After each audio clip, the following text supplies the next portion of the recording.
चलिए नमस्कार, आदाब, सत श्री अकाल, की हालचाल। आप सभी को आपके ही अपने यूट्यूब चैनल आर्ट्स क्लास पे स्वागत है और मैं भारती सर। हम लोग अध्ययन करने जा रहे हैं 11th ज्योग्राफी के जो चैप्टर सेकंड है, जिस चैप्टर का नाम है संरचना एवं या तथा भू आकृति विज्ञान। तो इसमें हम लोग पहले वीडियो एक पार्ट्स बना दिए हैं। जो बच्चे नहीं देखे हमारे प्लेलिस्ट में जाएं और पहले आप 11th के ज्योग्राफी का प्लेलिस्ट ओपन करिएगा तो आपको पहला वीडियो मिल जाएगा। आज इसी कड़ी को हम लोग आगे बढ़ते हैं इस एनसीईआरटी के इस एक्सप्रेस में, और आज हम लोग भारत के भौगोलिक संरचना के बारे में विस्तार धर्म से जानेंगे। तो पिछले दिन हम लोग क्या पढ़े थे? तो पिछले दिन देखे थे कि सबसे पहले पूरे पृथ्वी में एक ही भूभाग थे, एक ही बड़े स्थल खंड थे। इसको हम लोग सुपर पावर, सुपर कॉन्टिनेंट्स को पैंजिया कहते थे, और ये पैंजिया के दो टुकड़े हो गए। ऊपर का भाग जो है वो अंगारा लैंड और नीचे का भाग गोंडवाना लैंड। बीच में एक सागर आ गया था, टैथी सागर। आगे चल के इसके भी काफी टुकड़े हो गए और इससे एक टुकड़े इधर आ गए और ये बन गए आपका उत्तरी अमेरिका, और इधर ग्रीनलैंड का भाग, इधर यूरोप का भाग बना और उत्तरी एशिया का भाग बन गया। और इसके टुकड़े हुए तो इधर आ गए खिसक करके, और इधर दक्षिण अमेरिका का भाग हो गया, अफ्रीका का भाग हो गया, नीचे मेडागास्कर है, मेडागास्कर का भाग हो गया, ऑस्ट्रेलिया का भाग, और ऑस्ट्रेलिया से ही लग गया भारत। यानी ये दक्षिणी गोंडवाना लैंड का ही एक भाग था जिसको कहते थे इंडियन प्लेट। तो जब ये अलग अलग प्लेट के टुकड़े में टूट करके विभाजित हो गए तो जो इंडिया का जो प्लेट था ये ऑस्ट्रेलियन के प्लेट के साथ था। तो हम लोग देखे थे कि एक समय में ऑस्ट्रेलियन जो प्लेट था इसके साथ में इंडियन प्लेट था, लेकिन और ये जगह भी कहां था? तो ये जगह पूरे विश्व में भूमध्य रेखा के नीचे था, यानी भारत भूमध्य रेखा के नीचे था। बाद में ये कर्क रेखा के बीचों बीच आकर के स्थित हो गया। ठीक है, तो चलिए ये ध्यान रखेंगे। पिछले क्लास में पढ़े थे कि ऑस्ट्रेलियन प्लेट से अलग होकर करके और इंडियन प्लेट का खिसकाव उत्तर की ओर हुआ, और ये उत्तर की ओर खिसकते खिसकते खिसकते खिसकते जो पहले ध्यान से समझेंगे, ये मान लेते हैं इक्वेटर है, विषुवत रेखा, और ये कर्क रेखा और ये मकर रेखा। तो हमारा ये मकर रेखा के भूमध्य रेखा के नीचे हुआ करता था ऑस्ट्रेलियन प्लेट के साथ में, और यहां से ऊपर आते गया और ये विषुवत रेखा के बीच आए, फिर विषुवत रेखा के ऊपर, और आज जो हमारा इंडिया है ये कर्क रेखा के इसका आधा भाग ऊपर और कर्क रेखा के नीचे, और कर्क रेखा भारत को दो बराबर भागों में बांटती है। तो ये आज हम लोग इस तरह के आकृतियां जो है ये भारत की स्थितियां पढ़ते हैं कि कर्क रेखा भारत को दो बराबर भागों में बांटती है। ये हम लोग आज स्टडी करते हैं। यानी कहने का मतलब सेंस ध्यान सुनेंगे, भारतीय उपमहाद्वीप। अब देखिए उपमहाद्वीप हम इसको क्यों कहते हैं भाई? क्योंकि महाद्वीप उसको कहते हैं कि जिसका एक बड़ा सा स्थल खंड का एक बड़ा टुकड़ा या बड़ा हिस्सा जो चारों तरफ से समुद्र से घिरा हुआ हो, तो उसको हम लोग महाद्वीप कहते हैं। ऐसे महाद्वीप और द्वीप को हम लोग फाइनली डिफाइन तो नहीं कर सकते, लेकिन जनरली ऐसे ही जानते हैं कि अगर किसी स्थल खंड का बड़ा टुकड़ा हो और वो चारों तरफ से वो जल से घिरा हुआ हो, महासागरों से घिरा हुआ हो, सागर या महासागरों से, तो फाइनली उसको हम महाद्वीप कहते हैं। और भारत के दक्षिण भारत के तीनों हिस्सा जो है वो समुद्र से घिरा हुआ है। उत्तर भारत में कोई समुद्र नहीं है, सब स्थलीय वाले रेखा है, तो हम इसको फाइनली द्वीप महाद्वीप नहीं कह सकते हैं। ठीक है, और इतना बड़ा भी स्थल खंड नहीं है, बड़े स्थल खंडों से थोड़ी सी छोटा ही है, तो हम लोग इसको उपमहाद्वीप के रूप में कहेंगे। तो भारतीय इंडियन जो प्लेट है उसको हम लोग उपमहाद्वीप कहते हैं। तो भारतीय उपमहाद्वीप की अगर वर्तमान समय में बात कर ले तो वर्तमान जो भूवैज्ञानिक संरचना है वो कई वर्षों के अंतराल में जो आंतरिक बल और बाहरिक बल यानी अंतर्जात बल और बहिर्जात बल, इंडोजेनेटिक फोर्स और एक्सोजेनेटिक फोर्स, पिछले वीडियो में हम आपको पढ़ाए थे। तो इन दो बलों के कारण आज हमारा स्ट्रक्चर बन करके तैयार है। आज जिस तरह के हम लोग आकृति देखते हैं, कैसे आकृति देखते हैं, थोड़ा धैर्य रखिए, सब आपको हम बताएंगे। आज जो आकृतियां देखते हैं ये लाखों करोड़ों वर्षों के बाद जो है, काफी करोड़ वर्ष बीतने के बाद ऐसी संरचना बन करके हमारा भारत का तैयार हुआ। अब ध्यान से समझिएगा, जिस समय हम लोग पिछले वीडियो में आपको पढ़ाए थे कि इंडियन प्लेट ऑस्ट्रेलियन के प्लेट से जुड़ा हुआ था, उस समय की हम आपको बातें बता दें कि इतना जो भारत का स्ट्रक्चर देख रहे हैं ये पूरा, ये ऐसा स्ट्रक्चर भारत का नहीं था। ये जो स्ट्रक्चर देख रहे हैं, अगर इसको यहां से यहां तक काट देंगे ना तो ये स्ट्रक्चर बन करके आपको कैसा होगा? तो लगभग ये ध्यान देखेंगे तो इस तरह का ही कुछ आकार था, और ऐसा ही आकार का भारत था पहले, ध्यान सुनेंगे। और ये भाग आपको यहां पे मिलेगा, इसको कहते हैं प्रायद्वीपीय भूखंड। कौन सा भूखंड कहेंगे? प्रायद्वीपीय भूखंड। तो ये प्रायद्वीपीय खंड जो है ये भारत के सबसे पुरानी भूखंड में आती है। और सबसे पहले लाइन को समझेंगे। देखिए, भूवैज्ञानिक या वैज्ञानिक शैलों के आधार पर देखें, ध्यान सुनेंगे, भूवैज्ञानिक या फिर जो अलग अलग जो भारत में उत्तर में जाएंगे तो अलग शैल का समूह होंगे, दक्षिण में अलग अलग शैल के समूह। तो ये जो शैलों के समूहों में जो विभिन्नता देखी जाती है उसके हिसाब से भारत के जितने भी संरचना है मात्र उसको 3 वर्ग में बांटते हैं। ये बात को एकदम याद रखेंगे कि अगर मोटे तौर पे सामान्यतः अगर बात करेंगे तो भारत को हम लोग 6 वर्गों में बांटते हैं, समझ रहे बात ना। लेकिन अगर लगा के आपको दे दे कि भूवैज्ञानिक के हिसाब से या फिर कहेंगे कि शैल समूहों के विभिन्नता के आधार पर भारत को कितने वर्गों में बांटते हैं, तब वहां पे हो जाएगा आपका 3 वर्ग। अब 3 वर्ग में पहला है प्रायद्वीपीय खंड, दूसरा है हिमालय या फिर अन्य अतिरिक्त प्रायद्वीपीय पर्वतमालाएं। अब बात को समझेंगे। सबसे पहले है प्रायद्वीपीय खंड का भाग जो हमारा एकदम पुराना वाला भाग है। ये दक्षिण का जो भाग आप देखते हैं ये प्राचीन भूखंड है, भारत के इससे पुरानी कोई भूखंड नहीं है, तो ये सबसे प्राचीन भूखंडों में से एक है। तो ये प्राचीन भूखंड है और ये प्रायद्वीपीय खंड का हिस्सा आजकल के ईस्वी में दक्षिण का पठार वगैरह ये सब हम आपको पढ़ाएंगे, मालवा वगैरह का पठार यही सब आएगा, बुंदेलखंड का पठार, बघेलखंड का पठार, सब पठार यही में आएगा। तो ध्यान सुनेंगे, एक प्रायद्वीपीय पठार। और जब प्रायद्वीपीय पठारों का हम लोग स्टडी करेंगे कि इस तरह से लगभग त्रिभुजाकार त्रिकोण आकार का प्रायद्वीपीय पठार होंगे, जस्ट इसी पे ध्यान से सुनेंगे। दूसरा जो हम लोग पढ़ेंगे ये ऊपर साइड में, उत्तर साइड में ये हिमालय के रेंज पढ़ेंगे। तो हिमालय में सबसे ऊपर में 3 गो रेंज पढ़ेंगे, ट्रांस हिमालय के भाग में काराकोरम आएगा, लद्दाख आएगा, फिर जास्कर आएगा, इधर में कैलाश, ये ट्रांस हिमालय होगा। इसी के निकट से 3 गो समानांतर श्रेणी ऐसे जाएगी और इसको कहते हैं हिमालय। और 3 हिमालय के समानांतर श्रेणी यानी हिमालय का पार्ट हो गया।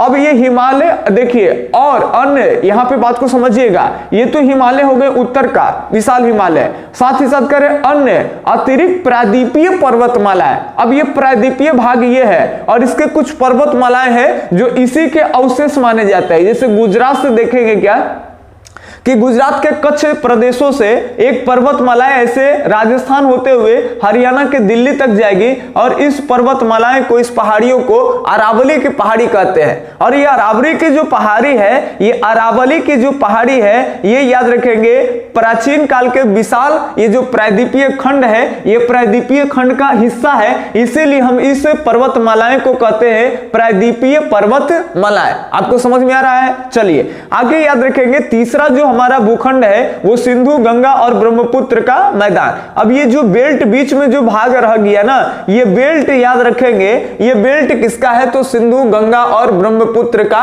बेल्ट है। बाकी कुछ देखेंगे यही प्रायद्वीपीय खंड का कुछ और भी पठारी वाला, पर्वतमाला वाला भाग देखेंगे। जैसे इधर पठार के इधर जाएंगे तो झारखंड साइड में राजमहल की पहाड़ियां इसी का अवशेष है। इधर अरावली हो गया, नीचे में कार्डमम पहाड़ी वगैरह देखेंगे, इधर शिलोंग का पठार ये सब आ जाएगा, इसी का हिस्सा है और बीच में से नदी बहने लगेंगी। चलिए बारीकी से देखेंगे। अभी आपको मेन फैक्ट्स जिसके लिए हम आपको खाली याद कराने आए हैं कि जब भू वैज्ञानिक के हिसाब से कहेगा, भू वैज्ञानिक के हिसाब से या फिर शैल समूह के विभिन्नता के आधार पर अगर पूछेगा कि भारतीय भूभागों को कितने वर्गों में बांटा गया है, भारत की संरचना को, आकृतियों को कितने वर्गों में बांटते हैं, तो 3 वर्ग में कौन कौन आएंगे? तो एक याद रखेंगे कौन सा भाग? सबसे पहले नीचे की ओर देखेंगे जिसका निर्माण हुआ है, तो सबसे पहले निर्माण हुआ प्रायद्वीपीय खंड का। पहले अगर किसी का निर्माण हुआ तो हमारा हिस्सा है प्रायद्वीपीय खंड। प्रायद्वीपीय खंड के बाद दूसरी बार जो है हिमालय का निर्माण होता है। अब देखिए समतल मैदान आपको सब क्लियर हो जाएगा, पिछले वीडियो में भी हम थोड़ा सा समझाए हैं, आगे के वीडियो में आपको एकदम क्लियर कट हो जाएगा। ये प्रायद्वीपीय भूभाग जो है सबसे प्राचीन भूखंड है। इसके बाद ध्यान से सुनेंगे 7 करोड़ वर्ष पहले ये हिमालय का निर्माण हुआ, तो दूसरा भूभाग का ये हिस्सा हो गया और कुछ इसका ही हिस्सा पर्वतमालाएं हो गया। और साथ में तीसरे चरण में सिंधु, गंगा और ब्रह्मपुत्र के मैदान का निर्माण होता है। तो तीसरे चरण ये यानी मुख्य रूप से 3 कैटेगरीज में ही बांटते हैं। लेकिन अब ध्यान से सुनेंगे, अगर पूरे भारत के बनावट को अगर देखा जाए तो सामान्यतः मोटे तौर पे ये 3 वर्गों में ही नहीं बांटते हैं, क्योंकि हमारा द्वीपीय वाला क्षेत्र आता है, तटीय वाला इलाका आता है, मरुस्थलीय वाला इलाका आएगा। तब जब 3 गो और इलाका इसी में ऐड कर देंगे तब हो जाएगा 6 गो। कितना? 6 गो। अब एक को ध्यान से सुनेंगे, अभी सबको हम लोग दिखाते हैं, आपको बस याद रखना है। ऊपर का जो भी ये भाग आप देख रहे हैं, लगभग ये सब जो भाग है ये पर्वतीय वाला इलाका है। इसमें ऊपर का काराकोरम, लद्दाख और जास्कर पर्वत श्रेणी, इधर में कैलाश पर्वत श्रेणी, ये तीनों पर्वत श्रेणी ये ट्रांस हिमालय है। नीचे में हिमालय के 3 समानांतर ऐसे श्रेणी है और ये तीनों समानांतर श्रेणी ये मिला दिए, यानी लगभग आप बात कर लीजिए तो उत्तर में ये पर्वतमाला है। आप साथ साथ काउंट करेंगे, सबसे ऊपर में याद रखेंगे तो क्या है जी, उत्तर का विशाल पर्वतमाला कह सकते हो, ये उत्तर का पर्वतमाला। चलिए पहली भूमि हो गई। दूसरी बात कर लें तो दूसरी अगर बात कर ले तो इधर क्षेत्रों से ही स्टार्ट हो जाता है और ये आप देख पा रहे हैं इस तरह से चौड़ी, और इधर जैसे जैसे पूरब की ओर जाएंगे तो ये पतली पट्टी होते चली जाएगी। और ये जो भाग देख रहे हैं ये मैदान वाला भाग है, ये मैदानी वाला भाग है। तो सबसे पहले प्रायद्वीपीय भाग बना था, उसके बाद 7 करोड़ वर्ष पहले हिमालय की उत्पत्ति हुआ, इसीलिए इसको नवीन हिमालय कहते हैं। और इसके बाद इन हिमालय से जो नदियां निकल के आई, इन नदियों के निक्षेप से इस समतल मैदान का निर्माण हुआ। पहले ये खाई वाला एरिया था, इधर पठार वाला भाग थोड़ा ऊंचा था, पर्वत बना तो ये और ऊंचा था, और ये पठार और पर्वत के ये बीच का इलाका जो है ये खाई गहरे गर्त का इलाका था। और इन गर्त से होकर के जब नदियां गुजरने लगी तो नदियां अपने साथ भारी मात्रा में निक्षेप ला कर करके और इधर इसका जमाव कर कर करके और करोड़ों वर्षों के बाद, कितना करोड़ वर्ष के बाद आगे हम लोग पढ़ेंगे, 6.4 करोड़ वर्ष पहले ये आप जो बेल्ट देख रहे हैं, पंजाब है, हरियाणा है, उत्तर प्रदेश है और बिहार है, ये सब जो बेल्ट है आज समतल मैदान का बेल्ट है और इसका निर्माण 6.4 करोड़ वर्ष पहले हुआ। यहां से हिमालय बना, हिमालय से जितने भी नदियां आई, इन नदियों के निक्षेप से क्या बना, तो ये आपका समतल मैदान बना। तो पहले चरण में दक्षिण का पठार बनेगा, दूसरे चरण में हिमालय बनेगा और तीसरे चरण में कौन बनेगा, तो समतल मैदान। अब इसके जब नीचे अगर बात कर लें तो इधर का जो बेल्ट आप देख पा रहे हैं, ये नीचे का जो बेल्ट है ये आपको देखना है, ये हमारा जो है ये पठारी वाला भाग है। कौन सा भाग है, तो ये पठारी वाला भाग है। ये याद रखेंगे कौन सा भाग है जी, तो पठारी वाला भाग है, पठार वाला भाग। इसको आप प्रायद्वीपीय भाग भी कह सकते हैं। बाकी इधर राजस्थान के क्षेत्रों में अगर बात कर ले तो इधर राजस्थान के कुछ क्षेत्रों में ये भी आपको ध्यान रखना है, ये मरुस्थलीय वाला इलाका है। तो 2-3 चीज, पहले हम लोग देखे पर्वत ऊपर से देख रहे हैं तो पर्वत, जैसे पर्वत के नीचे आते हैं तो समतल मैदान वाला भाग मिलता है, तो हम लोग उत्तर का विशाल मैदान भी कह सकते हैं, उत्तर का विशाल मैदान, ये समतल मैदान। चलिए इसके नीचे अगर आते हैं तो नीचे में पठार वाला भाग मिलता है, तो ये इसको आप दक्षिण का पठार भी लिख लीजिएगा नोट्स में, कोई दिक्कत नहीं, क्योंकि ये पठार दक्षिण में ही पड़ता है तो भारत में दक्षिण का पठार हो जाएगा। और एक और हम लोग देखें क्या जी, कि इधर में मरुस्थल का भाग है, चलो भैया लिख देते हैं मरुस्थलीय वाला भाग। इसके अलावे में ध्यान से सुनेंगे, ये तो हो गया हमारा मरुस्थल, पठार, पर्वत और ये समतल मैदान। बाकी इसमें हम आपको डीपली सब पढ़ाएंगे बाद में कि किस तरह से इधर से जैसे जैसे जाएंगे मैदानी वाला भाग पतला होते चला जाएगा, किधर के सेक्टर में इस मैदान का चौड़ाई ज्यादा होगा, कहां भावर मिट्टियां पाई जाएंगे, आपको फुल डीपली एकदम पढ़ाया जाएगा, कोई दिक्कत नहीं होगा। पर्वतों के निर्माण के बारे में जितने भी भू सन्नति सिद्धांत से लेकर जितने सिद्धांत आएंगे सभी चीजों का हम लोग चर्चा करेंगे। आपको आज खाली ओवरव्यू दे रहे हैं ताकि पहले आप परिचित हो लीजिए कि सबसे पहले निर्माण हुआ है तो किसका हुआ है। हम लोग किसके आधार पे 6 वर्ग में बांटते हैं और किसके आधार पे 3 वर्ग में, और 6 वर्ग में बांटते हैं तो उसके दायरे में कौन कौन से क्षेत्र आते हैं। पहले आज के इस सेशन में, इस वीडियो सीरीज में आपको इतना याद रखना है। तो चलिए आपको याद हुआ क्या, सबसे ऊपर में क्या था, पर्वत, इसके नीचे में समतल मैदान, बोलिए मेरे साथ बोलते चलिए, ये नीचे में क्या है जी, तो पठार, ये राजस्थान राजस्थान के एरिया में क्या है, मरुस्थल। कितने हो गए, 1 2 3 और ये 4, ये इतना दिखा क्या आपको। चलिए, ये जो दक्षिण का पठार है ये प्रायद्वीपीय इलाका इसीलिए कहलाता है क्योंकि इसके तीनों और अगर बात करें तो ये तटीय वाला भाग है। याद रखेंगे कौन सा भाग है, तटीय वाला। तो ये याद रखेंगे, आगे आप जोड़ दीजिए 4 गो में एक ये हो गया 5वां तटीय एरिया। तो यहां पे याद रखेंगे मोटे तौर पे जब पढ़ेंगे तो हम लोग तटीय एरिया को भी पढ़ने वाले हैं, तो तटीय एरिया को जानेंगे। इसके अलावा छोटे छोटे इसके अंश जो है टुकड़े इधर पे फैले हुए ये द्वीपीय वाला भाग है, जैसे अंडमान निकोबार द्वीप समूह पढ़ेंगे, लक्षद्वीप पढ़ेंगे। तो एक और छठा में जाकर के जुड़ जाएगा क्या जी, तो ये द्वीप का इलाका जुट जाएगा। तो ये ध्यान में रखेंगे कि अगर हम लोग सामान्य तौर पर मोटे तौर पे बात करें तो भारत को 6 वर्गों में बांटते हैं। कौन कौन आपको याद हो जाना चाहिए, यही पहला उत्तर का विशाल पर्वतमाला, दूसरा याद रखेंगे उत्तर का विशाल समतल मैदान, मरुस्थलीय क्षेत्र, पठारी वाला, आप आगे पीछे बोल सकते हो कोई दिक्कत नहीं है, ठीक है।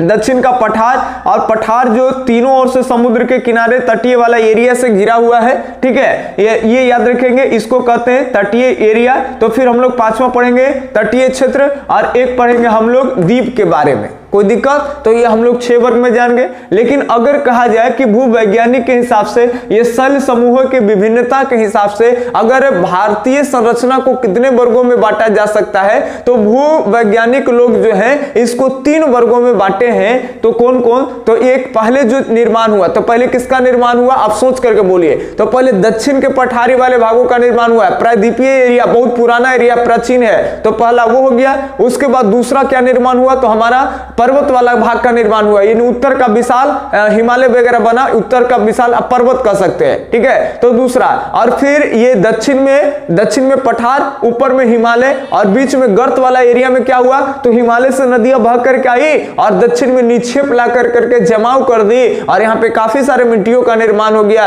और इन मिट्टियों के जो जमाव होगा तो उसी को कहेंगे समतल मैदान का इलाका। तो उम्मीद करते हैं अब तक कि आपको बस भारत के भौगोलिक संरचना के बारे में थोड़ा बहुत पकड़ हुआ होगा कि हमारा कौन सा भाग किधर है, ठीक है। अब अगले दिन हम आपको डीपली पढ़ाएंगे। देखिए आपके एनसीईआरटी बुक के अकॉर्डिंग क्या है कि सबसे पहले आपको पढ़ना है प्रायद्वीपीय खंड। कई लोग एनसीईआरटी खोलते हैं, तो एनसीईआरटी क्या है, जस्ट बुक के अंदर में जाइएगा तो पूरा फिल्म आपको दिखाएंगे, लेकिन बुक के आगे इंट्रो रहता है। तो कई बच्चे इसी को नहीं समझते हैं कि भारत के ऊपर में सब पर्वतमाला है तो हमको ऊपर से पढ़ाना चाहिए। एनसीईआरटी बौड़ा का गया है, ये डायरेक्ट हमारा पहले पढ़ाता है प्रायद्वीपीय खंड, पहले नीचे वाला पढ़ा रहा है। देखो बहुत बढ़िया चीज है, प्रायद्वीपीय खंड इसीलिए पढ़ा रहा है तुमको एनसीईआरटी क्योंकि सबसे पहले प्रायद्वीपीय खंड का ही निर्माण हुआ है। उसके बाद एनसीईआरटी में मिलेगा आपको पर्वतमालाएं। तो ये बहुत बढ़िया चीज है कि दूसरी बार जब इसी का निर्माण हुआ तो भैया इसी को ना पढ़ेंगे। अब फिर समतल मैदान बनेगा तो फिर समतल मैदान को पढ़ेंगे, रेगिस्तान बनेगा बाद में, वो जहां वर्षा वगैरह बहुत कम होगा इन इलाका में, तो फिर इसको पढ़ेंगे हम लोग। तो एनसीईआरटी का क्रम बड़ा बढ़िया है, आप इसको नहीं टोरे, आप अपने पास बुक रखें। अगर समझ में नहीं आता है तो आप हमारे वीडियो लेक्चर्स को देख सकते हैं। चलिए दोस्तों, आप वीडियो के अंत तक बने रहे, इसीलिए आपका हम दिल से आभार व्यक्त करते हैं। धन्यवाद, जय हिंद।